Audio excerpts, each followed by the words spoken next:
get by. It resides between my eyes. Walked through the fire, came out better on the other side. See, life's like a beach if you find the sand. And right now, I feel like 100 grand. You are listening to Inspired Insider with your host, Dr. Jeremy Wise. Dr. Jeremy Weiss here, founder of InspiredInsider.com, where I talk with inspirational entrepreneurs and leaders. I'm here with Lisa Larson-Kelley of Quantius. Before I introduce Lisa formally, Lisa, I always like to mention other episodes people should check out of the podcast. And check out the one I did with Ian Garlick, and Lisa knows Ian. He actually talked about his dad starting a restaurant with live dolphins in it. So it's, kind of crazy. Some of the marketing lessons he learned from his dad. Jason Swank talked about what he looks for in purchasing agencies and some of the formulas and things he looks for. And then Chris Madden, who is an agency owner, also talks about some of the things that we may get into today about NFTs and the metaverse and crypto and things like that. So you can check that out and much more at InspiredInsider.com. And this episode is brought to you by Rise 25. At Rise 25, we help businesses give to and connect to their Dream 100 relationships. And how do we do that? We help you run your podcast. For me, Lisa, the number one thing in my life is relationships. I'm always looking at ways to give to my best relationships. And I found no better way to do that over the past decade than to profile the people and companies I most admire, have them on the podcast, and shout from the rooftops what they're working on. So if you've thought about podcasting, you should. If you have questions, go to rise25.com or email us at support@rise25.com. I'm excited. Lisa Larson-Kelley is the founder and CEO of Quantius, and she's grown the agency from 2-person operation to a thriving team of over 15, working with some of the biggest names in tech. And when I say some of the biggest names in tech, I mean some of the biggest names in tech, which is Meta, formerly known as Facebook, and some of their sub-brands. It's funny to call them sub-brands, Lisa, because these are like standalone brands like Instagram, Oculus, also Shopify they've worked with, and many, many more. They're a trusted partner for everything from back office operations to augmented reality experiences. And they become these companies' secret weapon to achieve big wins. Lisa, thanks for joining me. Thank you for having me, Jeremy. So tell people a little bit about Quantius and what you do. Yeah, Quantius is, we call ourselves smart, fast, and curious marketing support. But we specialize in the tech sector specifically. So we come in and solve problems. Anything, like you said, from the back office to emerging technologies, we make them shine. It's funny, Lisa, because when I was doing research for this and watching you talk on YouTube, there's ones from over 12 years ago. You're talking about augmented reality, AR, Flash, like some of the emerging technologies. I think you were coding things for Skype at some point. What was your start in this industry? What were you doing originally? That goes way back. You're dating me now. But I specialized in video specifically back in the day. And a little known feature of Flash back then was that it could stream live video. And it had this whole suite of, media server capabilities that just a small segment of people were really working with at the time. So I became part of this, I think it might have been a Usenet group. I don't know, but it was this chat group of developers that worked with Flash Media Server. And this was Macromedia days before they were bought, and then they were bought by Adobe. So I kind of followed that through, and I built a whole app back then for a very early nanny cam, but didn't work out. I was a little before my time, unfortunately. But I became an expert in that. So that opened the door to a bunch of conferences that I wanted to attend, but couldn't afford to at the time. I was like, well, I could speak. So that worked out great. And then I started, I was just on the speaking circuit for Flash and for streaming media as well.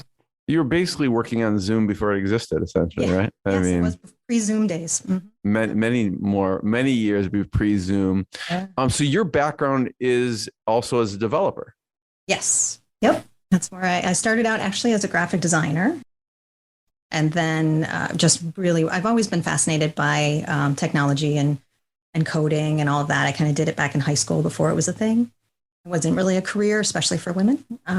So I was like, oh, I'll be a graphic designer. And then as I was doing that, all these clients started saying, well, we want to put up a brochure on the World Wide Web. So, so I learned how to do that, and then found Flash. And then that was it. I was back into coding again.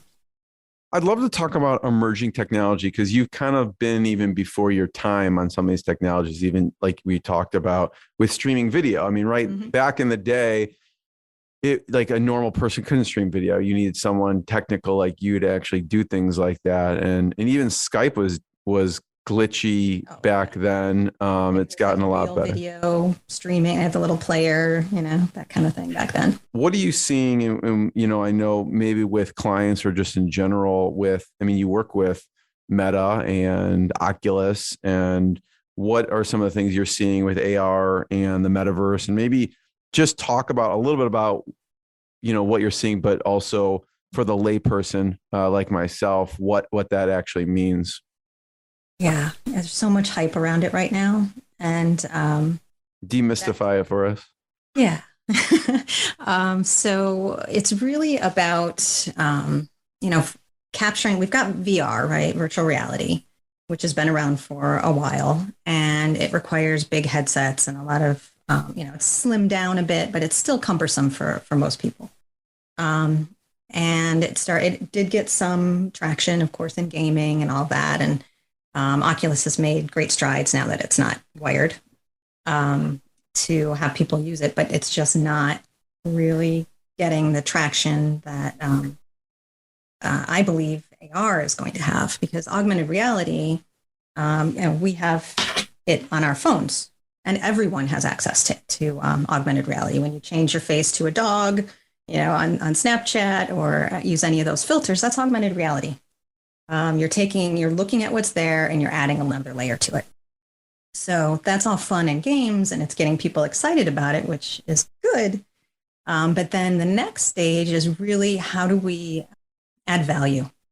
How do we make that actually useful to people? And Google's made some big strides in that, just with maps, getting you around and wayfinding and things like that. But I don't know if you saw, Jeremy, the latest thing that came out of their conference a couple of weeks ago, I think. They had this demo video of glasses that you put on, and you're speaking to someone who speaks Spanish. You don't speak Spanish. And it will translate in real time right next to their face what they're saying. That's the kind of thing that I see augmented reality really helping humanity, for one thing, helping us all connect and be more connected. But also just not trying to sell something. Like, it's great, makeup try on, awesome, great, but I see potential in these emerging technologies for more meaningful connection. What are some of the potential you see? So like, you're saying, people can use this to sell stuff, right? Of course. Yeah, of course. What else are you seeing it? How do you see it being used in the future? Because I think when I hear that, it gets at least the brainstorming juices flowing of maybe how someone could use this in their business or with their customers. So one thing you've seen is that translation, real time. What else? How else do you see it being used in the future? We can imagine new ways of really communicating and connecting and building things that we can't build in the real world in the metaverse, for example. I'm thinking utopian, but yeah, what would be an example? Yeah, just a place where you can meet with people from all over the world without any barriers. That you're really in that space with them. You're building things, you're creating things, you're exchanging ideas in ways that we can't do here on Zoom, for example. So does that look like, I guess I'm picturing, you're in it and you're actually like on a whiteboard drawing, or you're at the table together? Or even, you can create things with your hands, you can like build things and you can collaborate in ways that you can't just do on a 2D whiteboard. You can actually be physically building things together. And they're doing that right now with cars. For example, Ford is doing a lot with virtual reality, augmented reality, engineering. The new generation of electric cars are using a lot of this kind of technology to work with people around the world and bring all that knowledge together. So companies are using that stuff right now. Yeah. It's on the edge. There's a lot, still a lot to the technology has to catch up to make it really seamless. But some companies are using it today already. How do you see it using it in your business? Because you're helping actually some of the companies that are on the cutting edge and actually working with this or inventing it as they go. Right. How do you see yourself using it? Yeah, I mean, I'm looking forward to in the next year having our team meetings in VR, for example. I would love to have AR, but we're not quite there yet with the technology where you just put on a pair of glasses and you're sitting around a table with everybody. You still have to put the VR headset on. You're in a virtual environment. But I've done this on several occasions with Meta. We've had meetings in Workrooms is the app that they have on Oculus. And it's remarkably, even though you're sitting there, it's an avatar, so you're kind of cartoony, right? And you don't have any legs. But other than that, you're sitting at this table and you can configure the room however you want. You've got a whiteboard. You've got people who don't have VR headsets are up on a screen, like in a video conference, so they can see you in the environment, all of the people that are characters. And then you can customize the room however you want. And it really remarkably feels real. I was in a meeting, for example, and I had a person next to me and I was talking to them and I went to cross my leg in real life. And I felt like I had to go like this so that I didn't kick them as I crossed my leg, like they were really there.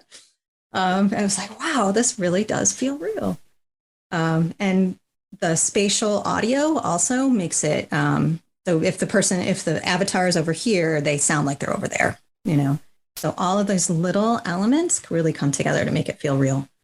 And I really would like to have our team meetings, once a week in that setting, because that is one of our big challenges, which is working remotely. Yeah. We'll get to that in a second because I think everyone's thinking about this, which is they used to be more in person. I mean, there are some companies that were always remote, but it's probably less percentage wise. There's a hybrid there. And so we'll talk about some of the things you've done. But so just let me paint this picture. So everyone who's going to this meeting, who's virtual, will have like an Oculus Quest on. Like, I got one actually during the pandemic because I couldn't really go to work out like I wanted to. I needed something at home that was fun and I would play basketball and that wasn't happening. So I got an Oculus Quest 2 to do some of the boxing games and like things that I thought were fun because I'm not going to work out unless there's like a ball or there's fun involved. And so the same, that's what I use mine for most of the time. But so everyone at this in the meeting had an Oculus Quest 2 on, and except there were two people that didn't have them, that they were on the screen. So we saw them as a Zoom on a virtual screen in front of us. Yeah. And if you don't know what an Oculus Quest 2 is, just look it up. It's like, it's a wireless, almost like goggle headset thing. Almost looks like, I guess, a scuba diving mask, except it's enclosed. And so you were on an app, you said an app like Workroom within Oculus Quest? Yep. Yeah, it's a Meta product called Workrooms. And it just came out of beta. So they're really working hard on. I was like, I don't remember seeing that because maybe I wasn't looking for it. So I'll have to check it out. And can you record inside the Workroom? Like record the meeting? Yes. Or no? Yes, you can. Yep. Okay. So I could do an interview we should have done the interview inside of Workroom. Right.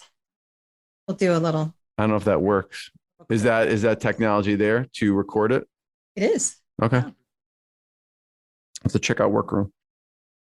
So back to, I love how you've navigated remote, right? Because I know before we hit record, you're like, you went from 10% remote to completely remote, and some of the challenges, opportunities there. So how did you make that transition from, your team from in-person to remote? Yeah, like most of us, it was kind of overnight. We heard about the pandemic, and most of us were in our office in Nyack at the time, and we were only about 7 people at the time, and the office was getting full. I was starting to think, okay, are we going to have to make a bigger investment in a bigger space? We're going to have to add people, so we're kind of at that bursting at the seams sort of stage anyway, and then started hearing about a lot of cases in our area. And so we just, like middle of March 2020, we were done. Everybody worked from home. We were already on laptops. It wasn't that huge of a deal. Some of the people were working remotely, like working from home once a week, one day a week or every now and then. But it was just overnight. We are now remote. So that was a bit of a struggle in 2020. Everybody was, trying to homeschool kids or, do all the Zoom stuff, and it was stressful. So as everybody started getting into a groove, the work didn't stop for us. We kept getting busier. So, for Workplace, for example, one of our clients this is an enterprise product that Meta has. It lets people companies and enterprises have their own version of Facebook. So all of a sudden there was a little bit more interest in that because everybody's remote. So that business got busier, and we started hiring more people. And I realized, well, we can hire from anywhere. I don't know when this is going to end. We're not have to be limited to the New York area. So we started hiring. Hired a person in Florida, someone in New Mexico, different places, and just kind of gradually realized, okay, I don't need to get a bigger office space. I do have to manage people across different states, but we have a partner that helps us do that. And it's really enriched our work, I think, day to day, the quality of the work. The challenge has been keeping everybody connected and feeling. And we spend a lot of energy on that. We have regular meetings. We're on Slack all day. We have a real good gift game, always trying to keep things light and have a little fun as well. And so it's really been an investment in that. And we have a whole area of the business that is just keeping the team happy and keeping the team connected. Yeah, I want to talk about that gift game because I want to hear what you do to keep everyone connected. So it sounds like, you may do Slack and maybe you all put the Oculus Quest on and have an in-person, in-person quote unquote meeting in one of the workrooms. But I like to talk about what do you do? Like some of the other things like gift games, and what else do you do? We have every other week. We've started having some sort of teaser. We've got little themes. So like Teaser Tuesday. This week I volunteered to run a Wordle competition. So we all competed against each other in Wordle, just 20 minutes, just in the middle of the day, just to connect, have a little bit of fun. And we also just started using Gusto, Guusto, to give gifts. All the managers have a budget. And so that person who won the tournament for Wordle got a $10 gift certificate, just little things.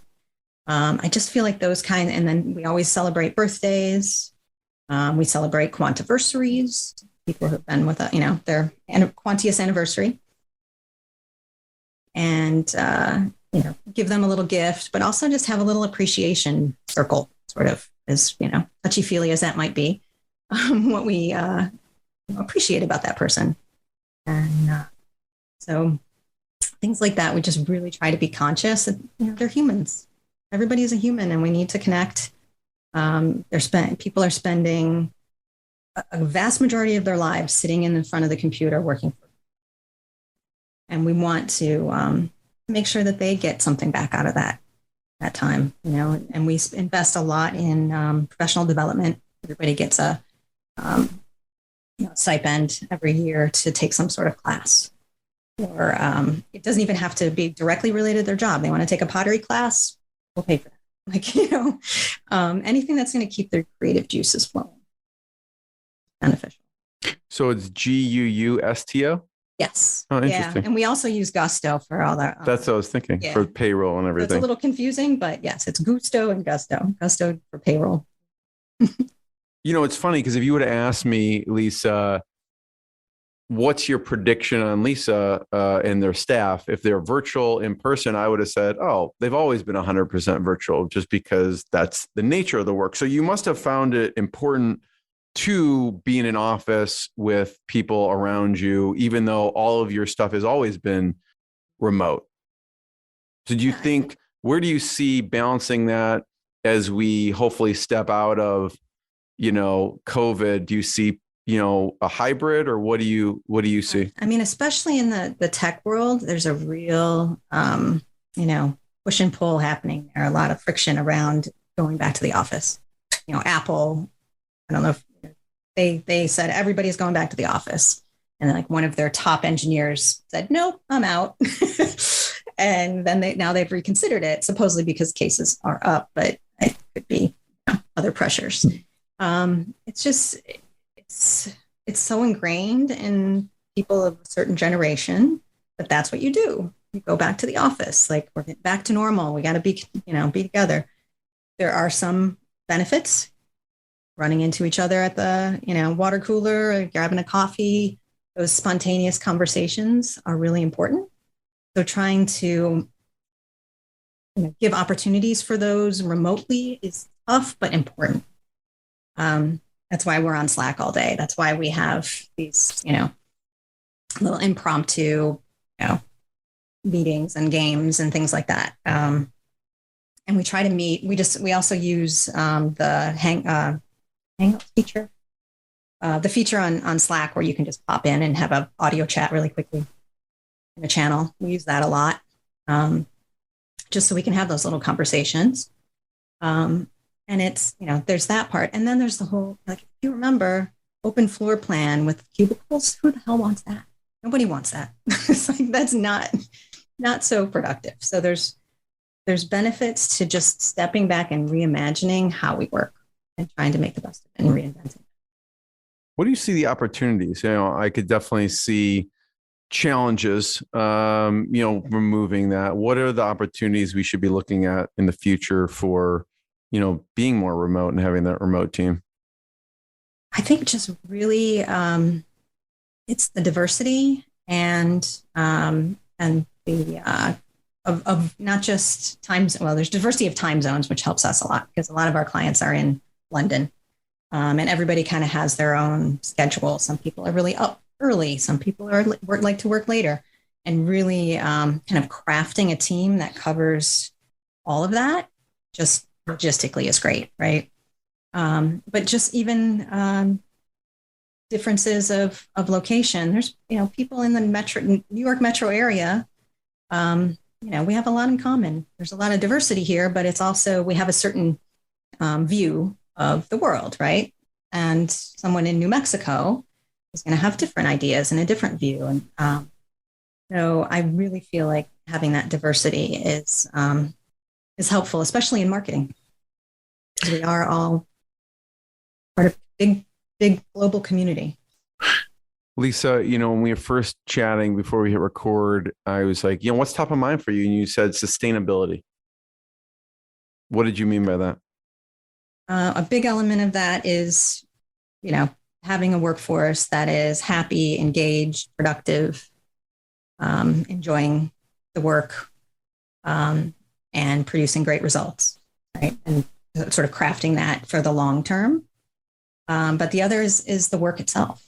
The environment's changing, with Apple's changes to privacy laws, all the great marketing stuff we used to do now is different. We have to come up with new creative ways to find audiences. And, part of that is, I see emerging technologies as being just another channel in that, in a way. But we really need to, at least for our business, we need to also diversify and bring all the great learnings that we've had working with Meta for 7 years. And, we've learned a lot.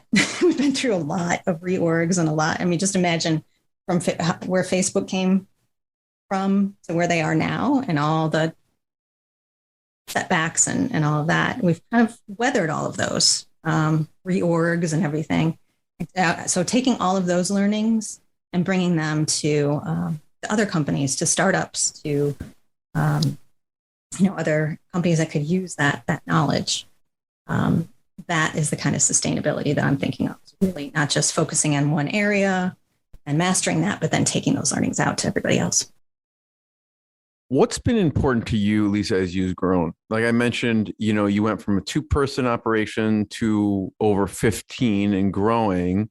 What's been some important decisions or hires that have allowed you to grow?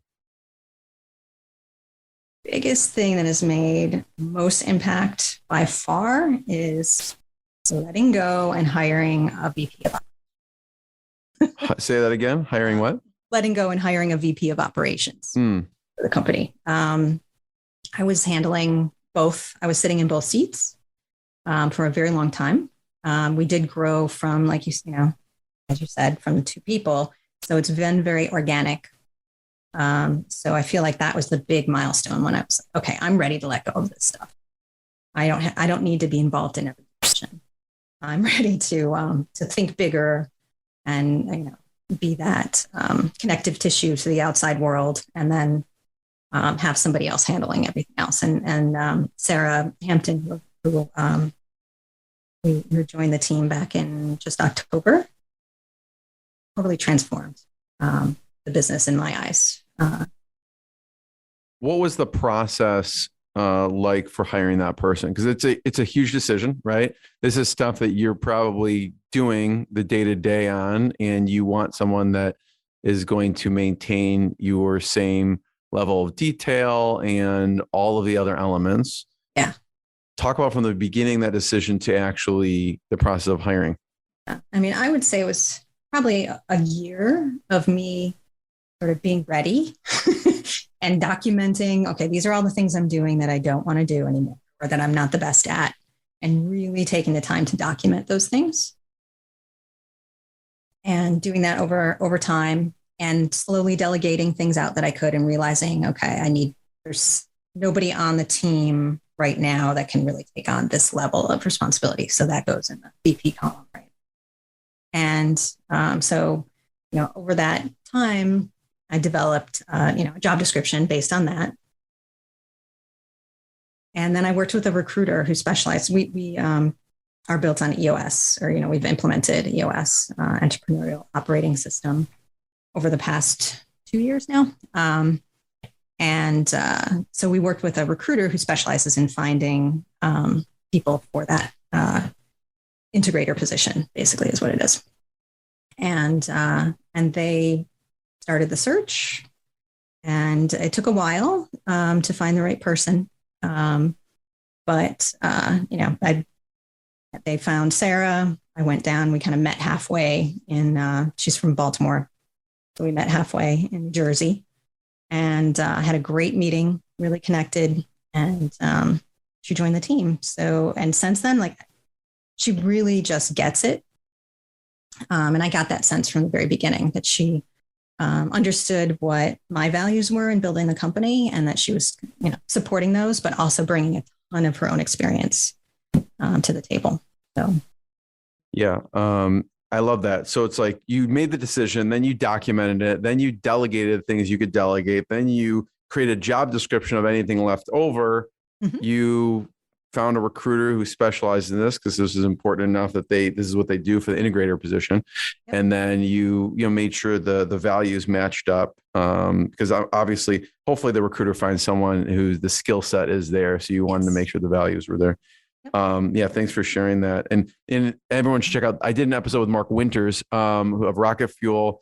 Check that out. And of Gino Wickman separately, because, Lisa mentioned EOS, and both of those they did a book together, Rocket Fuel, Gino and Mark, on Rocket Fuel, which is the visionary and the integrator. And so that, everyone needs that integrator to take the wake of tasks that the visionary leaves in the wake of themselves and actually executes on them. Would you say that's about accurate? Exactly true. Yeah. Yep. So, I want to kind of highlight and talk about some of the work that you do, and just talk about Times Square billboard. Yeah, that was a fun one. We do, specialize in marketing services, right? Well, what does that mean? We basically solve problems. So we work really closely with their marketing department and fill in any gaps that they have. So they were doing a huge rebrand of Workplace last year, and they had many moving parts. And the CMO of Workplace had this vision, like we want to go big. We want to go in Times Square. It was always this thing like, okay, all right, maybe. And so they were building out all these other pieces, and the branding work was beautiful. And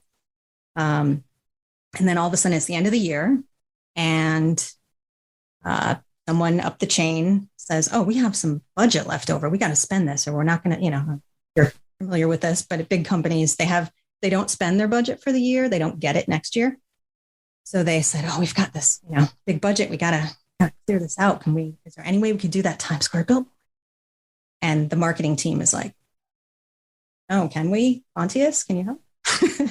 And turns out we have on our team someone who used to work for Disney and has done 1 million of these. So she had all the specs. She knew what to do. She had the animator, and we were able to pull this thing together and get it up there in like 4 weeks. So it was up in Times Square, like from December through, I think, beginning of February this year. And that was exciting to actually have something out in the wild, because so much of the stuff that we do is behind the scenes, or we can't talk about it. This was the biggest place you could put it. So it was, got a great reception. That's great. Solved that problem. The sales enablement, one of the things you do is that you help with sales enablement, and specifically sales enablement for Workplace. Talk about what Workplace is, because I know it's more for enterprise, and then what are the things that you did on the sales enablement side? Sure. So Workplace it's basically your own private Facebook. So even a small company could use it. But big companies, like retail companies and food and beverage, and even like McDonald's, for example, would use it. And that way they can all stay in contact globally in their own private and secure version of Facebook. The salespeople for Workplace always struggled with showing this, to really show how you can, it really connects people, right? And so they would make a fake account or a sample account for a big client, and they would go in and be empty. Be like, okay, well, this is no fun. Like, I don't see any value here. So they asked us to come in and create fictional companies. So we got to make up people's names, profile pictures, and like pictures of their pets, and different groups and knowledge bases and things, and just build out a whole fake company for different verticals. So it had a huge impact on their sales. And we got all sorts of shout outs from the sales teams wanting more verticals and more examples, but they were really made a difference to the sales for them. So someone like McDonald's wants to use kind of their own white label version of Facebook for community and keeping in touch. And so you'll go in and kind of create these maybe specific what it could look like for that particular niche or of a company. Large restaurant chain, for example, a fictional large restaurant chain, or a fictional large apparel company, those kinds of things. So. I know one of the companies that you've worked with in the e-commerce sector is Shopify. I mean, Shopify has grown tremendously over the past, many years. And I know the specifics of what you do for them are probably private, but what are some of the general things that you work with in a company like that? Yeah, we provide that same sort of support for the product marketing team specifically. So again, like sales enablement, copywriting, messaging for new features, things like that. we come out, and we're actually working with them on a go-to-market plan right now for a new feature, really building out the whole campaign and then the creative as well. So they're hiring a lot, but not fast enough, and they really need that help to just come in and solve these immediate problems, and that's what we're doing for them. So it sounds like, correct me if I'm wrong, Lisa, when you come into these big companies, someone would think, well, they're publicly traded. They already have a whole marketing team, but really one of the functions that you have is you fill in the gaps because these companies are constantly growing. So they have this kind of stable outsourced team to fill in the gaps. And also if they're transitioning, and also people are going from one company to another. So there is some type of turnover there. And so you fill in the gaps. And also not only that, but like you also bridge the gap of someone who's leaving and coming in and kind of train. Am I getting it right? Yes, we do a lot of onboarding and documentation and processes and helping sort of being that touchstone for someone new coming in to get source of truth and, guidance about where to get started. We do a lot of that as well. And they find it really helpful. And then loyalty, which I like, because it's all about relationships. We exist to make them shine. We don't need to be in the spotlight. We don't need to take the credit for anything. We make them look good. So that's why these relationships continue. What's Lisa, the best advice? You've been agency owner for, I won't age you, but for a while. And what's some of the best advice you've gotten? Either, distant, maybe it was from a book or maybe from a mentor or maybe from a group. I know we know each other through the Jason Swank group. What's some of the best advice you've gotten as an agency owner? Yeah, there's a lot of good advice I've gotten around through the years. But I think the biggest thing that has had the most impact for me and my biggest struggle is letting people go when it's time to go. Just don't hold on and expect, give them 3, 4, 5 chances to do better. It's you're holding them back. You're actually, keeping them from doing something that they're going to excel at. And you're holding back your what your company can accomplish and the quality of work, and also hurting your morale because everybody else. Because we grew so small, we had some people that were with us for a very long time. It was very hard to recognize, okay, it's time to move on. For the good of the company and the good of you as an individual. So that's been the hardest thing for me. But the sooner you can do it, that's personnel wise. That has been, I think, the biggest lesson for me. Other than that, it's really letting go of having to do everything yourself, recognizing what you're good at and what you're not, and honing in on your value as a leader and trusting the people that you are delegating to. So live up to that vision. Lisa, I want to be the first one to thank you. Thank you so much. Everyone check out Quantius.com. That's Quantious.com. And thanks, Lisa. Thanks, everyone. Thank you. What I got, you can't buy. It resides between my eyes. Walked through the fire, came out better on the other side. See, life's like a beach if you find the sailing right now. I'm feeling like $100 grand.